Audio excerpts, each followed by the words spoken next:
Durablement Vôtre, l'entretien quotidien avec des femmes et des hommes de Lorraine et d'ailleurs, engagés dans une démarche de développement durable dans la sphère écologique, économique ou sociale. Lorsque parfois leur action se situe à l'intersection des trois sphères, elle ou il nous ouvre alors la voie d'un autre monde possible, vivant, viable et vivable. Durablement Vôtre, en partenariat avec les radios associatives de Lorraine. Aujourd'hui, nous évoquerons tout ce qui compose notre environnement, dont nous avons la fâcheuse tendance à nous éloigner et auquel la grande majorité de nos concitoyens ne connaissent rien ou pas grand-chose, ou plus grand-chose, au point que des centres spécialisés dans la pédagogie de terrain, héritiers des classes vertes, sont apparus progressivement un peu partout en France à partir des années 1970. On compte aujourd'hui 80 de ces centres, les CPIE, acronyme de Centre permanent d'initiative pour l'environnement. En 2016, le CPIE de Meuse souffle ses 40 bougies. Alexandra Pinaton, bonjour. Bonjour. Merci de me recevoir au CPIE de Meuse, installé au cœur de la jolie petite commune de Bonzé, entre Verdun et Metz, au pied des côtes de Meuse, et dont vous êtes la directrice opérationnelle. Lorsque le Centre permanent d'initiative pour l'environnement de Meuse a été créé en 1976, ce n'était pas sous ce nom-là, Alexandra Pinaton. Non, en 1976, c'est le CPIE de Bonzé qui s'est créé. Donc CPIE, il faut savoir que c'est un label qui a été attribué à l'époque à l'association Foyer Rural de Bonzé. Pour autant, l'acronyme reste le même, mais comment dit-on, le déroulé, on a gardé centre permanent, mais on parlait à l'époque d'initiation à l'environnement. Tout à fait. En fait, la majorité des actions et le métier des CPIE à l'époque était vraiment l'éducation à l'environnement, donc la sensibilisation de tous les publics. Mmh. Et aujourd'hui, on parle d'initiative. Les cœurs de métier des CPIE ont évolué et au-delà de l'éducation à l'environnement, aujourd'hui, nous sommes aussi des assembleurs de compétences et nous accompagnons les territoires pour des projets de développement durable. On peut dire donc que les CPIE sont aussi des lieux d'échange et de débat autour, par exemple, des questions d'agriculture. Si on oppose l'agriculture industrielle, qui a voulu effectivement produire à grande échelle et des produits bas de gamme, il faudrait dire une agriculture artisanale. Et évidemment, l'agriculture biologique, elle, avec ses rotations diversifiées, est plus artisanale. Ça fait quand même des produits plus soignés. Après, il y a toute une série de dénominations, agriculture raisonnée, agriculture raisonnable, de conservation et autres. Beaucoup d'agriculteurs font des efforts quand même aujourd'hui pour produire mieux. Soyons clairs, j'aurais envie de dire, et c'est d'ailleurs un peu les propos du ministre, dire une agriculture inspirée de l'agroécologie, faire plutôt l'usage intensif des ressources naturelles renouvelables plutôt que d'énergie fossile et d'agrotoxiques. C'est une agriculture, en fait, sa vraie qualité, c'est d'être plus soignée, plus artisanale. Et c'est vrai que l'agriculture bio, alors elle a le mérite d'avoir une certification étatique, des organismes certificateurs, eux-mêmes certifiés par l'État. C'est quand même l'agriculture bio aujourd'hui qui ressemble plus à l'idéal de l'agriculture inspirée par l'agroécologie. C'était Marc Dufumier qui porte un aptonyme, un nom de famille en relation avec le métier de celle ou celui qui le porte, puisqu'il est agronome, professeur émérite à AgroParisTech, expert auprès des Nations Unies et de la Banque mondiale. Il s'exprimait ici à l'occasion de la sortie de son livre « 50 idées reçues sur l'agriculture et l'alimentation » dans le magazine de la santé du 26 février 2014, animé sur France 5 par Michel Simès et Marina Carrère-Dancos. Marc Dufumier, que vous avez associé étroitement aux 40 ans du CPIE de Meuse, Alexandra Pinaton. Oui, en effet, il nous fera l'honneur d'être le conférencier phare en fait lors des 40 ans du CPIE qui auront lieu le 27 novembre prochain. Mmh. Et c'est vrai que ce choix est aussi défini par le fait que nous sommes issus du milieu rural et du monde agricole, puisque dans nos compositions administratives et depuis l'origine, donc des agriculteurs se sont intéressés au projet du CPIE. Pour expliquer à nos auditeurs où nous sommes précisément ici en Meuse, Alexandra Pinaton, à Bonzé, comment pourrions-nous décrire ou pourriez-vous décrire l'environnement précisément, puisqu'on est dans un CPIE, donc vous devriez pouvoir le faire. Comment pourriez-vous décrire l'environnement naturel ici à Bonzé ? Nous sommes au pied des côtes de Meuse, donc un paysage assez extraordinaire pour la région Lorraine, qui bénéficie aujourd'hui d'un plan de paysage d'ailleurs. Donc au pied des côtes de Meuse avec les productions agricoles classiques du terroir, donc la viticulture, l'arboriculture, les prairies naturelles, et donc à l'entrée de la plaine de la Wavre aussi, qui est un secteur très différent puisque composé majoritairement de polyculture élevage, avec une densité de population très faible. Et un réseau hydrographique assez important, donc le Longeau et ses affluents qui couvrent à peu près 300 km de linéaire sur l'ensemble du territoire. Combien de personnes travaillent aujourd'hui au CPIE de Bonzé ou CPIE de Meuse, doit-on dire ? Alors nous sommes 15 permanents, c'est-à-dire présents toute l'année, et nous renforçons les équipes en saison et on peut arriver jusqu'à une trentaine de personnes en fait, tous métiers confondus, qui vont de l'éducateur à l'environnement, au personnel administratif, en passant par le personnel d'accueil qui gère l'hébergement et la restauration. Donc j'imagine que c'est aussi une activité quasi économique pour à la fois la commune de Bonzé, mais aussi tout le secteur environnant. Comment peut-on qualifier, Alexandra Pinaton, les missions, les domaines d'intervention du CPIE de Meuse et d'une façon générale, j'imagine, de tous les CPIE de France? Alors les CPIE de Meuse, le CPIE de Meuse et les CPIE de France ont tous ce point commun de travailler sur deux cœurs de métier qui se rejoignent assez fortement en fonction des projets, qui sont l'éducation à l'environnement auprès de tous les publics. Donc on va du public maternel dans les écoles jusqu'à l'universitaire, voire même les élus, les techniciens des collectivités en formation professionnelle. Donc ça c'est la part éducation à l'environnement, et en parallèle donc nous accompagnons les porteurs de projets qui peuvent être des collectivités, des associations, des particuliers qui souhaitent prendre une initiative et mettre en œuvre un projet de réhabilitation de cours d'eau, de création de mares. Alors vous avez cité, Alexandra Pinaton, beaucoup les associations, les collectivités, les entreprises, sont-elles présentes? Sont-elles, je ne sais pas si on dit des clients du CPIE de Meuse? Clients, parfois, oui, on peut mener des études d'impact environnemental pour le compte de promoteurs éoliens, par exemple. Et on travaille également avec des entreprises comme Veolia dans le cadre de projets liés à la gestion d'équipements type station d'épuration. C'est une association, un CPIE, donc j'imagine un conseil d'administration qui aujourd'hui compose ce conseil d'administration du CPIE de Meuse. Alors la volonté en fait associative du CPIE, c'est d'être un espace d'échange et de dialogue représentatif du territoire. Donc nous avons 3 collèges. Un collège des collectivités territoriales avec des communes, des communautés de communes, le parc naturel régional de Lorraine. Un collège composé de socioprofessionnels, donc qui représente l'ensemble des activités qu'on peut trouver sur le territoire. Nous avons par exemple les syndicats agricoles, les associations de protection de la nature. Et le dernier collège, et non des moindres, ce sont les personnes physiques. Donc c'est le collège qui compose les militants en fait de l'association. Alors j'imagine, Alexandra Pinaton, que le CPIE de Meuse a aussi une forte implication, puisque vous parliez des rivières et du réseau hydrographique important, que vous avez aussi une forte implication dans la protection de la vallée de la Meuse. Marion, vous faites quoi là précisément? Alors, en fait, je diffuse le chant du mâle du râle déjeuner pour jouer sur le fait que c'est une espèce très territoriale qui, en entendant le chant d'un autre mâle, va vouloir défendre son territoire et donc se manifester en chantant, comme on entend là. Et oui, le râle déjeuner, c'est avant tout un cri au crépuscule, unique témoignage de la présence de l'animal. Le râle déjeuner, c'est une espèce très discrète qu'on voit très peu, en fait très rarement, parce qu'il reste dans le couvert végétal et c'est la seule façon qu'on a de savoir s'il est là ou pas dans les prairies. Depuis 2011, l'oiseau fait l'objet d'un programme européen de protection intitulé LIFE. Au tout début de ce reportage diffusé le 4 juillet 2014 dans le 12-13 de France 3 Picardie, ce n'est pas une porte qui grince, mais bien le chant de Crex Crex, de son petit nom, le râle déjeuner, que nous présentait Marion Girard, alors chargée d'études scientifiques au Conservatoire d'espaces naturels de Picardie. Ce n'est pas un hasard, Alexandra Pinaton, si vous avez choisi de nous faire entendre cette archive.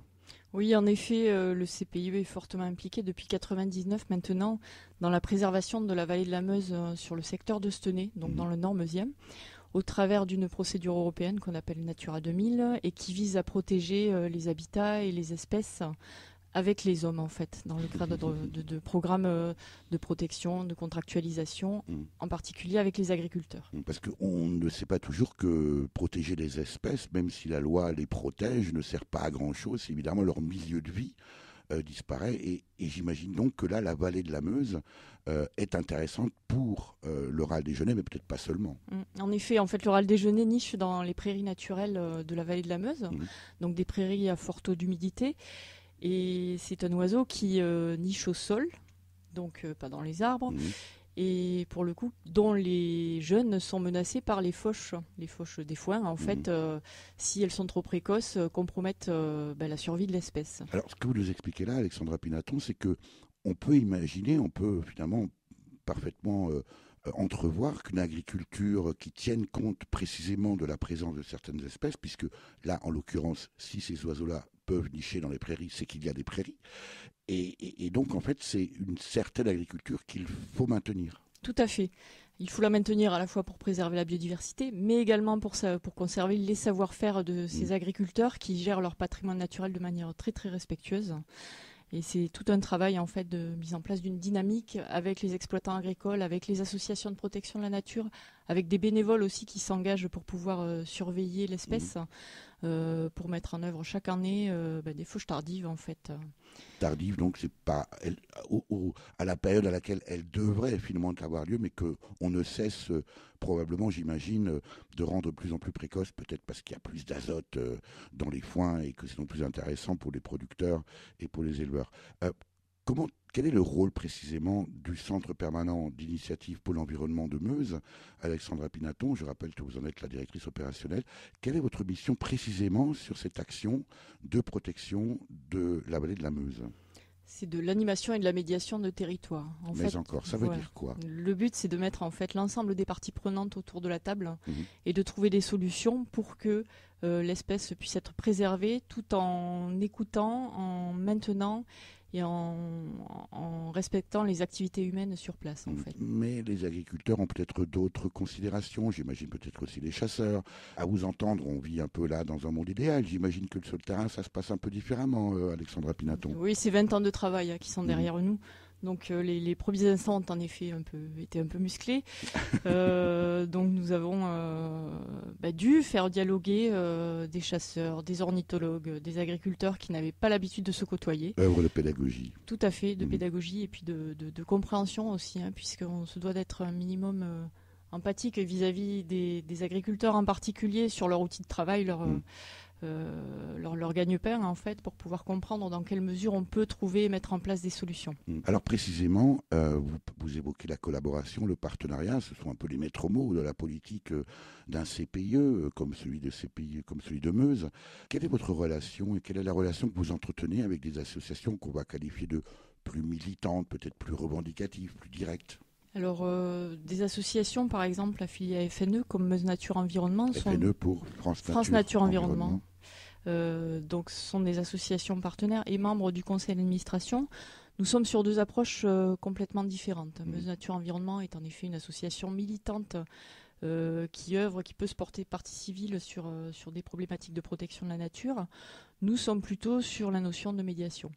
On se retrouve sur des projets et on se doit d'avoir cette complémentarité justement pour pouvoir se passer respectivement la balle quand l'un ou l'autre doit intervenir. C'est un peu le bâton et la carotte? Dans un sens ou dans l'autre alors.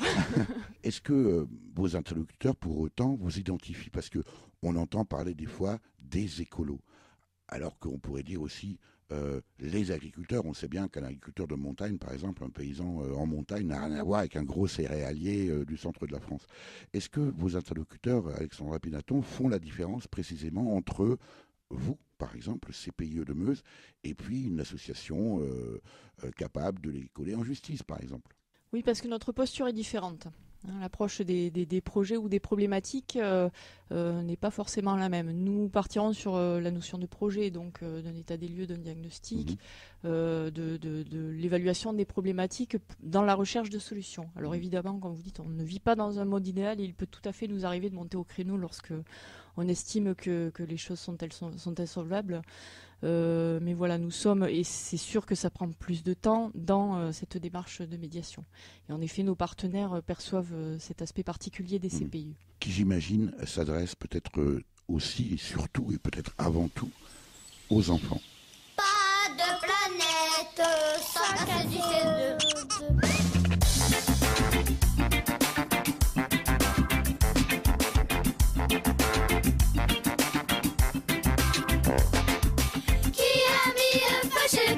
Je suis scandalisé, nous dit le chef d'État au dernier sommet.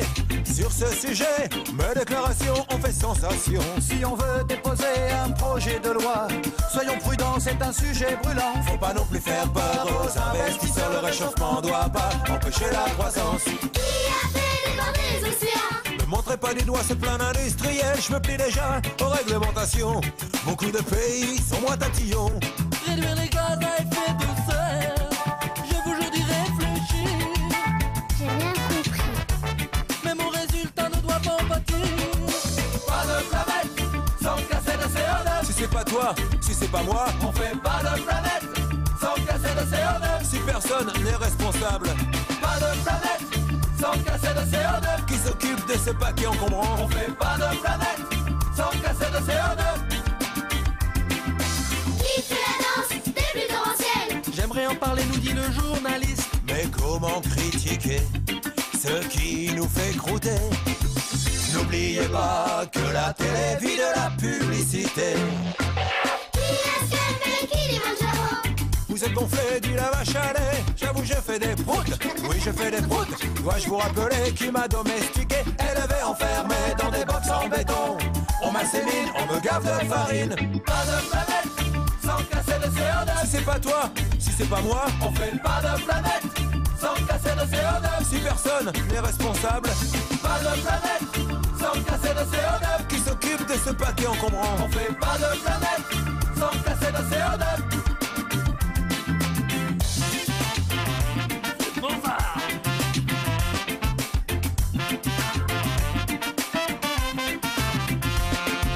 Qui a encore monté le chauffage? Soyez raisonnable, dit le scientifique. Mon boulot c'est de chercher, pas de contrôler comment mes travaux seront utilisés. Qui a fait un trou dans l'ozone? Je suis pas décideur, appel citoyen. Vous nous invitez à consommer différemment, mais faudrait encore en avoir les moyens. J'ai pas fait des économies, un crédit pour ma nouvelle voiture et la laisser au garage pour m'entasser dans les transports en commun. On nous fait préférer les produits emballés, hygiéniques, esthétiques, carrément épatants. Paradoxalement, nous devenons coupables, irresponsables par nos choix polluants. Pas de planète sans casser de CO2. Si c'est pas toi, si c'est pas moi, on fait pas de planète sans casser de CO2. Si personne n'est responsable, pas de planète sans casser de CO2. Qu'est-ce qu'il dit le monsieur? On fait pas de planète sans casser de CO2. Les grands ils font n'importe quoi. Pas de planète sans casser le CO2. Si c'est pas toi, si c'est pas moi, si personne n'est responsable. Qui c'est qui s'occupe de ce paquet encombrant? Pas de planète sans casser le CO2. Si c'est pas toi, si c'est pas moi, si personne n'est responsable. Qui c'est qui s'occupe de ce paquet encombrant? Durablement vôtre, Éric Mutschler. C'était le titre CO2 par les Marcel, ou plus officiellement Marcel et son orchestre, tiré de l'album E égale CM2, on notera le jeu de mots, sorti en 2006, 6 ans donc avant que le groupe lillois décide de raccrocher les guitares. Elle vous parle, cette chanson, Alexandra Pinaton? Ces enfants qui interpellent les lobbying industriels et politiques, je trouve ça assez amusant et encourageant en fait, et la caricature qui est faite de ces lobbying est aussi assez intéressante, je trouve. Quel est le public, Alexandra Pinaton, du CPIE pour Centre Permanent d'Initiative pour l'Environnement? Quel est le public aujourd'hui du CPIE Meuse, de Meuse? Le public majoritaire, ce sont les jeunes en fait, les enfants de la maternelle jusqu'au lycée. Voire à l'université, ils sont alors un peu moins jeunes, qui viennent en séjour donc soit scolaire, soit extrascolaire, ou bien encore à la journée pour venir découvrir le patrimoine local, l'environnement, ou s'inscrire dans un projet d'éducation plus long que nous avons alors monté avec les enseignants. On parlait dans le temps de classe verte. Ce sont un peu les ancêtres des CPIE? C'est exactement ça. C'est vraiment, vous êtes à la Maison de l'Arsène ici, qui accueille justement un centre d'hébergement qui était habilité à sa création, au même titre qu'une école en fait, avec une salle de classe, un enseignant qui était mis à disposition et qui accueillait jusqu'à 3 semaines en fait de classes vertes consécutives à la belle époque. Est-ce que ce n'est pas pour autant l'éducation à l'environnement? Est-ce que ça ne devrait pas davantage relever de l'éducation nationale après tout? Ça en relève en partie. Les enseignants sont fortement impliqués au travers des programmes scolaires sur les questions d'éducation à l'environnement. Nous sommes là plutôt pour leur proposer des outils, des mises en application sur le terrain et des démarches pédagogiques de projet de long terme. Est-ce qu'il y a une cohérence, Alexandra Pinaton, vous êtes la directrice opérationnelle du CPIE de Meuse, est-ce qu'il y a une cohérence dans les politiques publiques? Je veux dire par là que d'un côté, les élus qui forment un collège de votre conseil d'administration, par exemple, on peut imaginer qu'ils soutiennent une agriculture chimique intensive, et puis d'un autre côté, ils vont vous soutenir, vous, le CPIE de Meuse, pour que vous éduquiez les enfants à la nécessaire préservation de la nature. Est-ce que c'est cohérent tout ça? C'est une difficulté, je sens bien le malaise. Oui, une situation à laquelle on doit faire face au quotidien. C'est sûr que travailler sur des programmes de protection de la nature sur un endroit donné, quand on sait que 10 km plus loin, ce sont d'autres enjeux et d'autres forces qui s'exercent, c'est quelque chose sur lequel on se dit qu'on a notre pierre à apporter et que l'avancement des mentalités se fera aussi par notre travail au quotidien. Mais c'est sûr que les politiques publiques ne sont pas toujours cohérentes.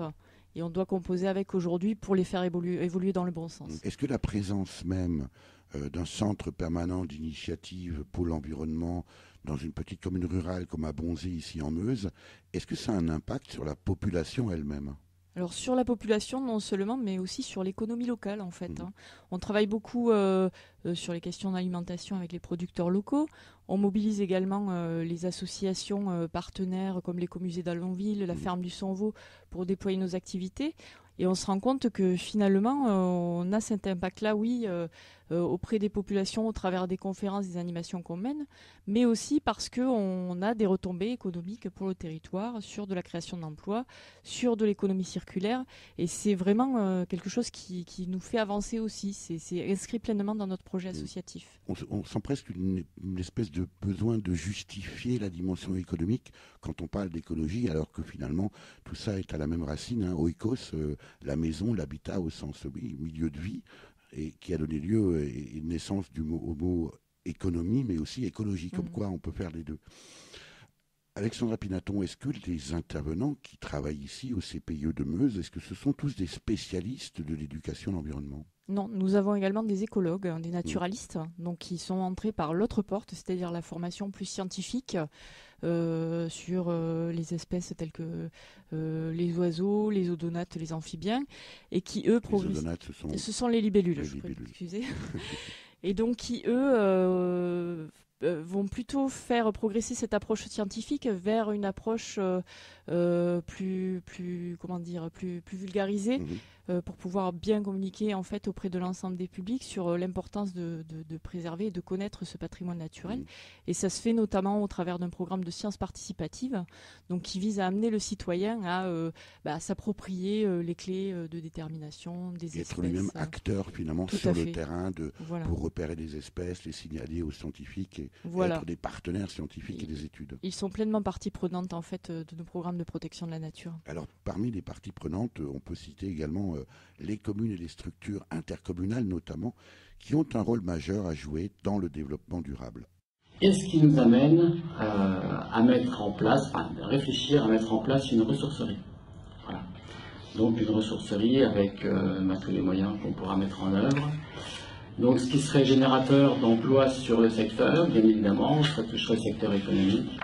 Et comme nous avons mis en place aussi, nous avons construit un bâtiment relais pour les entreprises, pour le démarrage d'entreprises, c'est une possibilité d'accueillir éventuellement cette ressourcerie dans nos locaux. On a un bâtiment anciennement d'État qui était dans un très mauvais état, c'est le cas de le dire, et nous sommes en train d'achever sa restauration pour le convertir en bâtiment maison des services, avec 2 annexes qui seront affectées au siège de du chantier d'insertion du secteur. Et parallèlement, on est en train de finaliser le marché de travaux d'une maison de santé pluridisciplinaire qui se trouve dans la même emprise, mais qui sera un bâtiment complètement moderne. Et donc, pour le chauffage de ces 2 bâtiments, on a passé à la géothermie. Durablement vôtre, Éric Mutschler.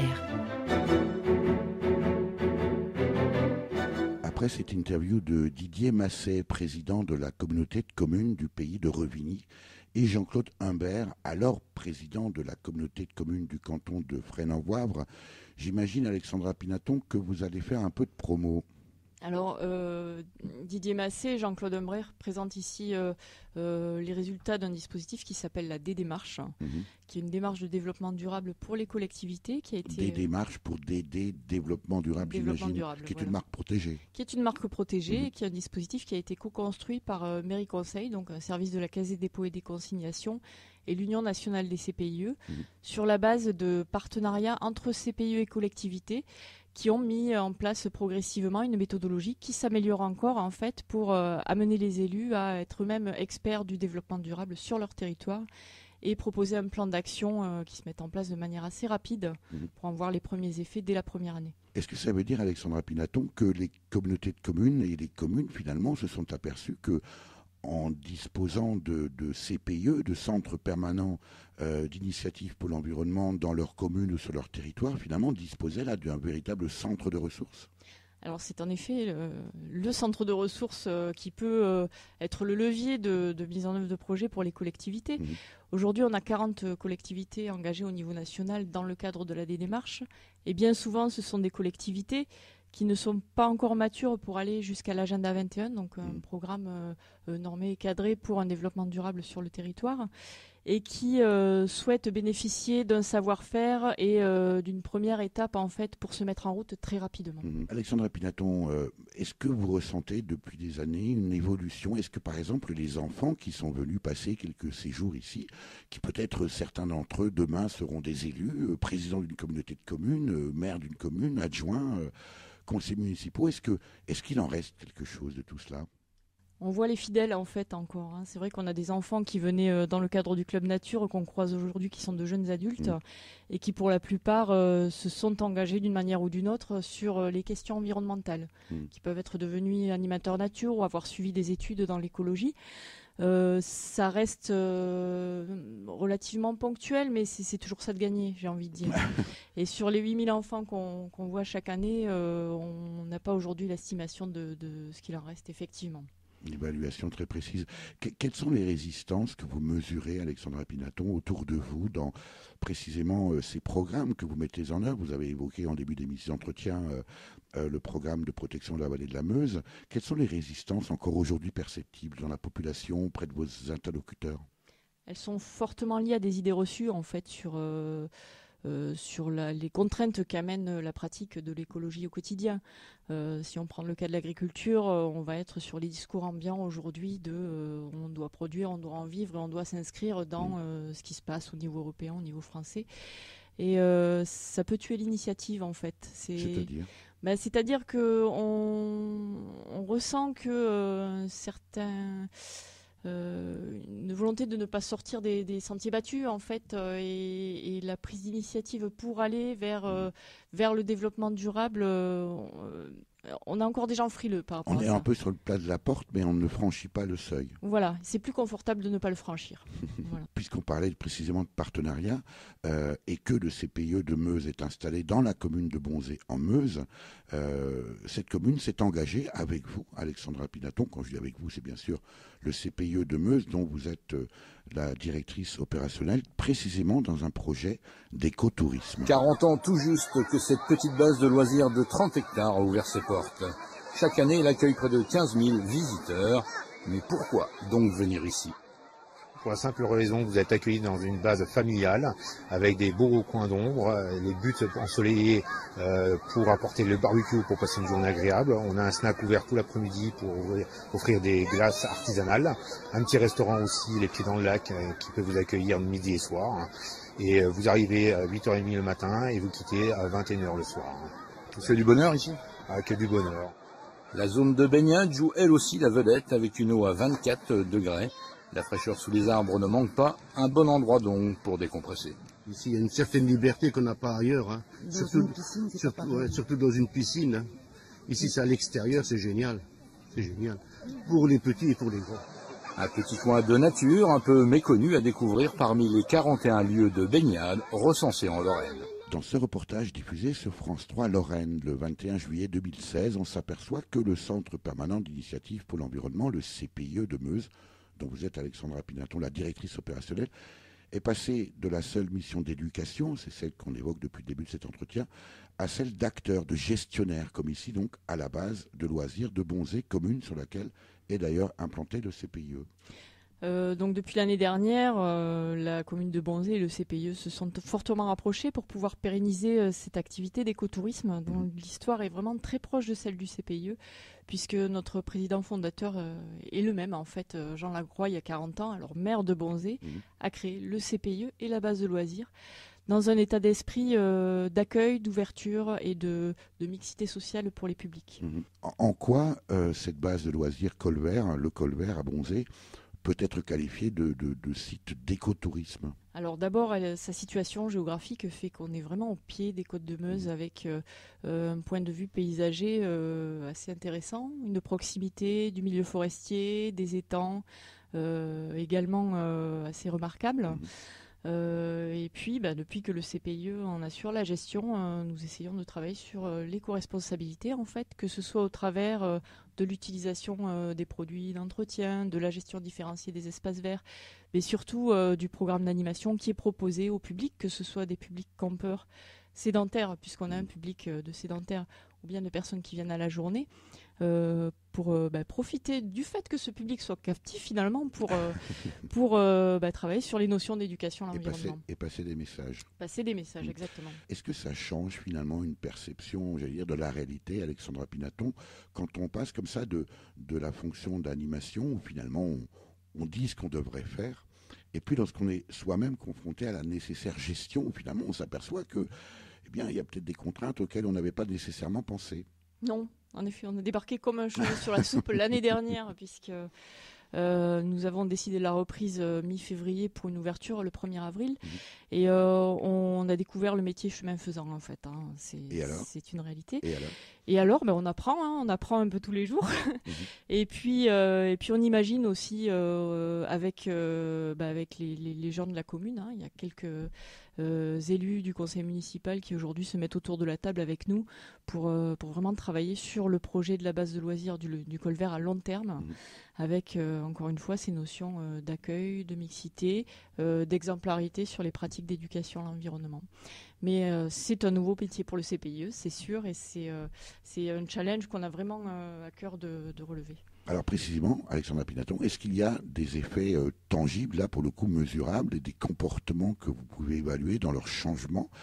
Très concrètement, là sur le terrain, est-ce que depuis la prise en charge de la gestion de cette base de loisirs du Colvert à Bonzé, est-ce que vous observez des modifications comportementales de la part des visiteurs, des clients? Alors, nous n'avons que 2 années de recul. Hein. Enfin, la deuxième saison se termine là et on n'avait pas forcément les données des années précédentes.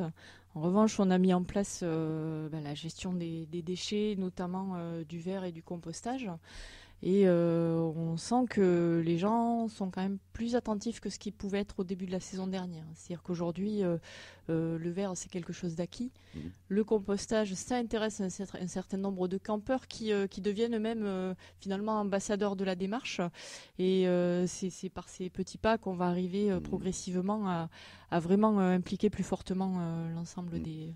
Pour autant, est-ce que les gens qui fréquentent aujourd'hui cette base de loisirs du Colvert à Bonzé viennent parce que c'est un site d'écotourisme ou viennent ici et puis découvrent ce qu'est finalement l'écotourisme? Non, ils viennent avant tout parce que depuis 40 ans, ils connaissent la base et qu'ils ont envie d'un lieu de baignade, comme ça a été présenté dans le reportage.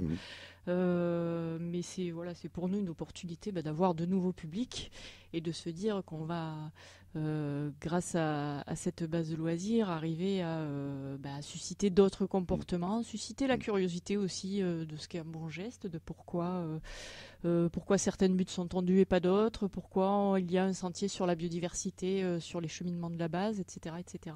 Et est-ce que les gens qui visitent et qui fréquentent cette base de loisirs savent finalement qu'ils sont un peu les cobayes de votre pédagogie à l'environnement, Alexandra Pinaton? Eh bien, je crois qu'ils viennent de l'apprendre. C'est-à-dire ils savent que nous travaillons sur ces enjeux de protection de l'environnement. C'est pas forcément comme ça que c'est affiché dès l'entrée de la base. Hein. Voilà, il y a effectivement un point info biodiversité qui les invite à découvrir qu'ils ne sont pas dans un lieu anodin et comme les autres. S'ils font la démarche d'y venir, voilà, c'est un public nouveau acquis et on avance. Certains sont là simplement pour passer un bon moment. Et si pendant ces quelques heures qu'ils seront là, ils auront vu que la responsabilité écologique, ça peut toucher également le touriste, ce sera ça de gagner. Et que finalement, c'est probablement beaucoup plus agréable. En même temps, j'imagine, Alexandra Pinaton, que sur la base de loisirs du Colbert, vous êtes précisément également confronté, vous l'avez dit, au recyclage. Le recycler. Après une nuit bien arrosée, un réveil en sous-marin, parce que ma vie tournait en rond, il fallait bien. Je lui donne un sens, une destinée, incapable de changer le monde. Je me suis dit, c'est moi que je vais changer. Je vais me recycler. J'ai plongé dans la boîte verte qui recycle le verre en me transformant en bouteille pour être jeté à la mer. Recyclé en verre, à bière à Las Vegas, dans un casino de seconde classe. Ma fin fut brutale. Lors d'une bagarre générale, j'ai fini sur la tronche d'un visage pâle qui avait mal planqué ses as. Moi qui voulais les îles Caramel, j'ai encore fini dans la poubelle. Je suis le recyclé. Je suis le recyclé. Depuis j'ai donné mon âme au verre et à l'ordure de la nature qui m'a jeté, j'en suis sûr. Tout ce qui a été ordure redeviendra ordure. Ma vie est devenue un enfer. Je suis le recyclé. Depuis j'ai donné mon âme au verre et à l'ordure de la nature qui m'a jeté, j'en suis sûr. Tout ce qui a été ordure redeviendra ordure. J'ai pourtant eu mon heure de gloire à Los Angeles. J'étais silicone greffé sur les seins d'une déesse. Grande star du siloche, très nombriliste. À mon grand bonheur, elle adorait les plaisirs égoïstes. J'étais heureux, je me sentais utile et épanoui. J'aurais voulu que ça dure tout le temps, mais il y a eu cette tragédie. Un jour qu'elle prenait l'avion, j'ai pas supporté la pression. J'ai fait exploser ses nichons, folle de rage. Elle m'a jeté par le hublot. J'ai atterri à Tokyo dans l'assiette d'un yakuza qui me prit pour un sushi et me dévora. Mais ma torture s'arrête pas là. Mastiqué, digéré, etc. Je me suis retrouvé pneu pour Toyota, vendu sur une Jeep pour un rallyman qui traversait l'Afrique. J'ai mangé le sable et la poussière avant de crever en Tanzanie. Recyclé en pare-battage sur un rafio pourri de Zanzibar qui mettait le cap sur Madagascar. J'ai essuyé une tempête déchiquetée par les requins. Arrivé sur l'île en lambeaux, la torture a repris le flambeau. Dans les pays pauvres, tout se récupère. On m'a coupé en sangles pour faire de moi une paire de tongs. J'ai encore mordu la poussière. Je suis le recyclé. Ma vie est devenue un enfer. Je suis le recyclé. Depuis j'ai donné mon âme au verre et à l'ordure de la nature qui m'a juré, j'en suis sûr. Tout ce qui a été ordure redeviendra ordure. Mais j'ai repris espoir. Quand trop usé, on a fait de moi une corde de guitare caressée sur la plage lors des couchers de soleil. J'en ai la pas idéale pour attirer les gazelles. Jusqu'au jour où mon joueur, écoutant la radio, tomba sur un solo d'Hendrix. Voulu l'imiter aussitôt. J'ai pas résisté à ses assauts.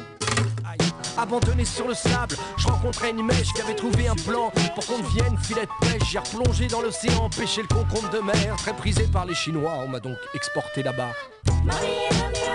Je suis le recyclé. Depuis j'ai donné mon âme au verre et à l'ordure de la nature qui m'a juré, j'en suis sûr. Tout ce qui a été ordure redeviendra ordure. Ma vie est devenue un enfer. Je suis le recyclé. Depuis j'ai donné mon âme au verre et à l'ordure de la nature qui m'a juré, j'en suis sûr. Tout ce qui a été ordure redeviendra ordure. Ma vie est devenue un enfer. Je suis le recyclé. Depuis j'ai donné mon âme au verre et à l'ordure de la nature qui m'a juré, j'en suis sûr. Tout ce qui a été ordure redeviendra ordure. Arrivé à Shanghai, j'étais devenu un fil tellement fin. On me compresse ça avec d'autres pour m'envoyer à Pékin. Et je suis devenu baguette dans un resto des plus huppés, où James Brown en concert dans le coin vint à passer et me ramena avec lui aux USA. C'est sous ses ordres que j'enregistrais le fameux Funky Drama. Baisse la coque. Vous écoutez Radio Cortex, la radio pirate. Allais-je enfin pouvoir me reposer? Mais non, trop tard car j'étais sur la bombe. Les gens finiraient-ils par m'oublier? Aujourd'hui encore, ils en redemandent. Sampler, ressampler avec le rap, la techno, je deviens fou. Ma vie est une boucle, je suis comme un hamster dans sa roue. J'aimerais en finir une fois pour de bon, mais les programmeurs sont pas inspirés, ils ont pas d'imagination. Pitié, arrêtez de me sampler, ressampler, recycler. Éric Mutchler, Durablement Vôtre. C'était le chanteur français Erwan, de son vrai nom Erwan Séguillon, avec le titre Le Recyclé. Est-ce que c'est le clip bien déjanté qui accompagne cette chanson, Alexandra Pinaton, qui vous a conduit à faire ce choix? Non, ce sont les paroles surtout qui nous rappellent que finalement on est bien peu de choses et qu'on doit faire preuve d'humilité en fait au quotidien. Alors, dès les premiers mots de notre entretien, on devine, et c'est facile, que vous n'êtes pas meusienne. Quel est votre parcours, Alexandra Pinaton? Oui, non, en effet, je suis pas meusienne. Je crois que c'est assez facile à deviner. Je suis ariégeoise et j'ai fait des études d'écologie à Toulouse avant de finir mon parcours universitaire à Lille en DESS à l'époque. On dirait aujourd'hui un Master 2. Un Master 2, en effet. Sur une formation de chef de projet en éco-développement. Mais pourquoi le sud de la France et Lille, c'était à l'époque tellement compliqué de trouver des formations dans le domaine de l'écologie? Pas forcément, j'ai eu la chance d'avoir un petit peu le choix, mais ce qui m'a amené à Lille, c'est vraiment l'échange que j'ai pu avoir avec le jury de recrutement, qui m'a amené plutôt dans du débat que dans de l'évaluation proprement parlée universitaire. Et j'ai beaucoup apprécié cette approche en fait, et je ne la regrette vraiment pas. Et alors comment est-ce qu'avec un tel accent, Alexandra Pinaton, on arrive comme ça à bonzer dans la Meuse, à devenir, être nommée directrice opérationnelle d'un centre permanent d'initiative pour l'environnement, comme celui précisément, comme le CPIE de Meuse? Eh bien, j'y suis arrivée en tant que stagiaire à la fin de mon DESS, à l'époque où les emplois jeunes étaient fortement d'actualité. J'ai eu vraiment la chance de tomber à cette période-là sur le marché du travail. Et j'ai eu l'opportunité de rester. Je dis bien l'opportunité parce que le CPIE était en plein développement à cette époque-là. Il n'y avait que 3 ou 4 salariés, me semble-t-il. Et donc, j'ai contribué et j'ai vu évoluer la structure. Et j'ai pu saisir des responsabilités également tout au cours de mon parcours professionnel. Qu'est-ce qu'un poste de directrice opérationnelle? Ça veut dire quoi quand on est, comme vous, Alexandra Pinaton, directrice opérationnelle d'un CPIE comme celui de Meuse? C'est simplement parce que nous sommes deux à nous partager la direction. Alors on aurait pu dire directrice adjointe, mais c'est peut-être un peu trop banal. Oui, on est sur de la codirection en fait. On est quand même sur une structure assez importante, comme je vous le disais, qui peut monter à une trentaine de salariés en pleine saison avec une base de loisirs à gérer. On a également une filiale qui s'appelle Entreprendre Durable, qui a une mission de bureau d'études, donc qui répond à des marchés publics auprès des collectivités. Donc un modèle économique assez complexe, un nombre de partenariats également assez important, et on trouvait ça sain, et le conseil d'administration l'a également validé, que la direction ne soit pas portée que par une seule tête. Vous êtes marié, vous avez des enfants, votre vie aujourd'hui se déroule ici en Meuse, à Bonzé, ou peut-être pas loin. Est-ce que votre famille est marquée par votre engagement associatif, à la fois associatif mais aussi environnemental, Alexandra Pinaton? La relève est assurée. On le vit au quotidien en fait. C'est pas forcément un engagement qui marque le quotidien. C'est vraiment ça fait partie intégrante de nos journées, de nos semaines. Et je pense que non, c'est intégré, il n'y a pas de problème avec ça. C'est un mode de vie finalement. C'est un mode de vie, oui, tout à fait. Est-ce qu'on pourrait imaginer que, votre mari, par exemple, soit dans une activité, par exemple, très polluante? Est-ce que ça pourrait fonctionner? Non, je pense qu'il ne supporterait pas lui-même. Comment voyez-vous la suite de votre carrière, Alexandra Pinaton? Qu'est-ce qu'on peut vous souhaiter? De la sérénité, mais bon, ça, je pense que la vie associative n'est pas prête de la trouver, la sérénité. Personnellement, de pouvoir encore développer des projets, travailler avec les gens vraiment sur ces questions de la protection de la nature, parce que vraiment cette approche humaniste, c'est quelque chose qui me tient à cœur. Et puis de l'épanouissement aussi pour mes collègues et pour les enfants qui passent par le CPIE. Est-ce qu'on peut souhaiter au CPIE de Meuse de disparaître un jour, hein, si vous comprenez le sens de ma question? Je comprends le sens de votre question. Maintenant, ça voudrait dire qu'il y a d'autres choses qui sont compromises avec le CPIE, notamment un conseil d'administration, donc des militants, des emplois. Et je pense qu'on n'est pas prêt de le voir disparaître parce que les combats sont encore longs. Vous croyez réellement aujourd'hui que notre société est capable d'opérer ce virement auquel finalement vous travaillez tous les jours sur les consciences, sur la connaissance, sur précisément cette prise de conscience? Est-ce que vous y croyez, Alexandra Pinaton? Alors pour le coup, je suis du parti du colibri sur ce point-là, c'est-à-dire que soit on baisse les bras et puis finalement on n'y croit plus et puis on passe à autre chose. On pourrait tout à fait faire le choix d'une profession alimentaire.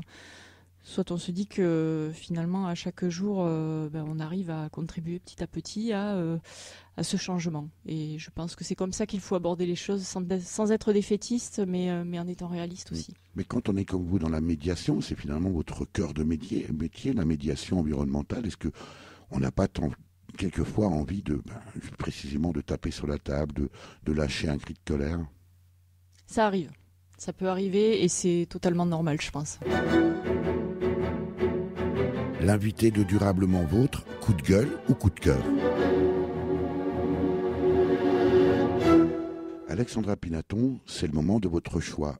On écoute. Moi, je vois qu'on a passé des années à montrer toutes les choses horribles, effectivement, les abattoirs dégueulasses, à montrer les forêts ravagées, à montrer les espèces qui disparaissent et tout ça, et que ça provoque de la peur, que ça provoque du déni, donc que ça provoque du rejet. Parce qu'on ne sait pas quoi faire. C'est tellement écrasant si on vous dit il y a la moitié des espèces sauvages qui ont disparu sur Terre. Qu'est-ce que vous allez faire, vous, dans votre vie par rapport à ça? Je pense qu'aujourd'hui, il faut montrer des gens qui font des choses qui marchent, à la fois économiquement, à la fois écologiquement. Et... Même si c'est pas drôle d'être écolo, c'est Mélanie Laurent qui le dit. Mélanie Laurent qui a fait le film avec vous, elle le dit dans une interview, elle dit c'est très contraignant d'être écolo, c'est pas drôle du tout. Mais Yann Arthus-Bertrand, il dit que c'est drôle. Et après, c'est Yann Moix. Mais si, mais d'abord, de faire des choses qui sont bien pour vous, pour la planète, ça vous rend heureux. Vous êtes content de le faire. Ben oui, je suis d'accord. C'est de faire des choses qui ne sont pas contraignantes, vous avez décidé de les faire. Et vous savez que c'est bien pour vous de les faire, ça vous rend heureux. Agir rend heureux.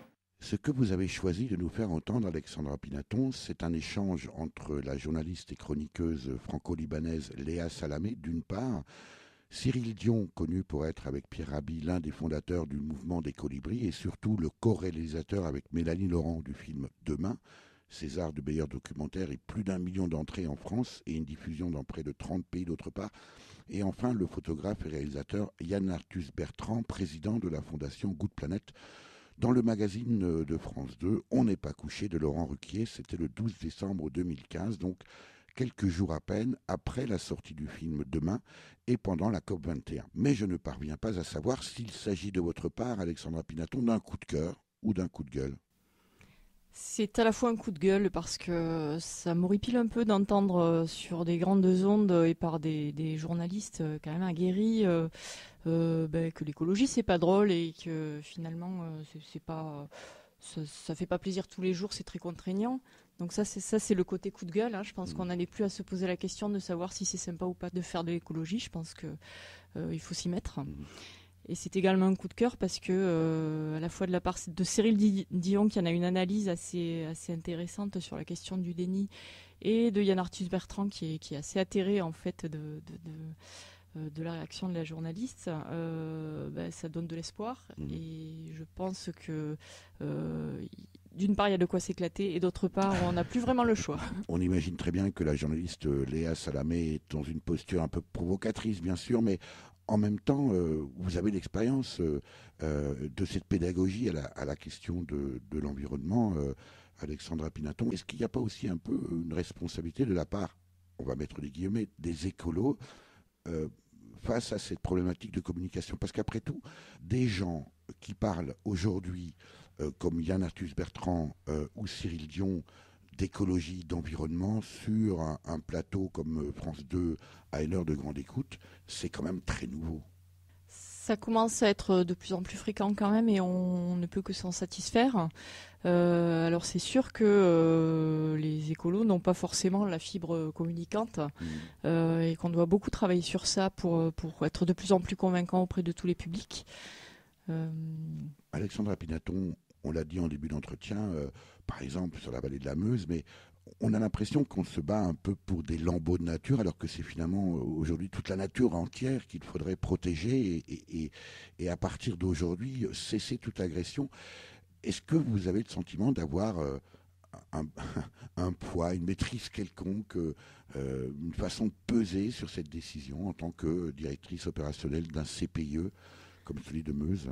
Personnellement, j'ai pas cette prétention. Je pense que moi toute seule, je ne pèse pas grand-chose. En revanche, nous avons un conseil d'administration, nous avons des salariés, nous avons un projet associatif et autour de nous un grand nombre de partenaires qui permettront, en fait, c'est l'écho en fait collectif qui, je pense, permettra de faire peser la balance.